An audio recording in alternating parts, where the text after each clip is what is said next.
बनाफर वंश की उत्पत्ति कैसे हुई?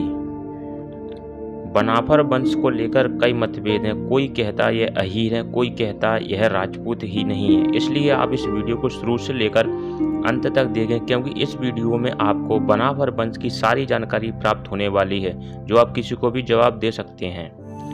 बनाफर एक राजपूत ठाकुर है जो इतिहास में वर्णित है, क्योंकि बनाफर की गाथा आज भी गाई जाती है। बनाफर क्षत्रिय चंद्रवंशी की शाखा है। चंद्रवंश की शाखाएं तथा 10 हैं: जादौन, भाटी, तोमर, चंदेल, छौकर, छाला, सिलार, बनाफर, कटोच, सोमवंशी। इसलिए यहाँ यह क्लियर हो जाता है कि बनाफर राजपूत चंद्रवंशी हैं।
सबसे पहले मांडवगढ़ पर विजय हासिल की। मांडवगढ़ के राजा जम्बी और युवराज करिका, जिसने बनाफर के पिता को निर्मम हत्या की थी और बुरी तरह मार डाला था।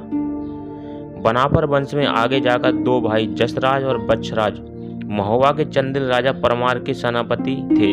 इन दोनों भाइयों को गढ़मांडू के राजा ने धोखे से मरवा दिया और इनके सिर को मांडवगढ़ में वट वृक्ष टंगवा दिया था। साथ में 9 लाख का हार, हाथी, पशब्द और राजनीतिक कलाबा को भी छीन लिया था।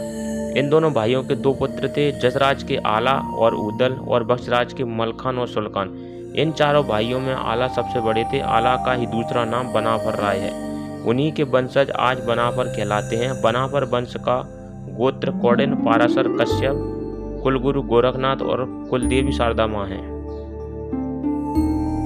इस प्रकार बनाफर वंश की उत्पत्ति हुई, लेकिन कुछ लोग उन्हें अहीर कहते हैं, जो कि उनकी भ्रांति है। बनाफर नाम इसलिए पड़ा कि वह ज्यादातर वनों में रहते थे, और आला का दूसरा नाम भी बनाफर राय है। वहीं घटोत्कच के वंश में आगे जाकर वीर प्रताप जसराज हुए, उनके पुत्र का नाम भी बनाफर था। इस कारण इस वंश का नाम बनाफर पड़ा। अगर आपको बनाफर या किसी अन्य वंश से संबंधित जानकारी चाहिए तो आप कमेंट जरूर करें, और साथ ही राजपूत वंश के लोग इस वीडियो को शेयर जरूर करें, जिससे कि सभी राजपूतों को यह जानकारी प्राप्त हो। धन्यवाद।